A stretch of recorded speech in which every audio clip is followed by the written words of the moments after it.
Bak Pinang dibelah dua. Perempuan ini disebut terlalu mirip dengan Nagita Slavina muda. Memiliki wajah yang mirip dengan selebriti memang sering kali menjadi perhatian, seperti yang terjadi pada perempuan satu ini. Video seorang perempuan yang tengah bermain TikTok viral di media sosial. Pasalnya ia disebut mirip dengan Nagita Slavina. Nagita Slavina sendiri adalah aktris dan penyanyi yang telah belasan tahun muncul di televisi. Namanya semakin melejit usai menikah dengan selebriti Raffi Ahmad. Pada video yang beredar, seorang perempuan muda tengah joget TikTok. Ia memakai pakaian santai berwarna putih dengan rambut cepak. Meskipun rambutnya cepak, wajahnya membuat banyak warganet salah fokus. Perempuan itu disebut mirip istri Raffi Ahmad saat muda.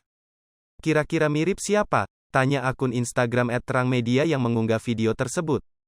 Video yang diunggah pada Jumat, tanggal 11 Maret tahun 2022, itu tentu mendapatkan berbagai respons dari warganet. Lama-lama dijodohin sama Dimas yang mirip Raffi, tambah warganet. Saat berita ini dibuat, video tersebut telah ditonton lebih dari 4.000 kali dengan puluhan komentar warganet.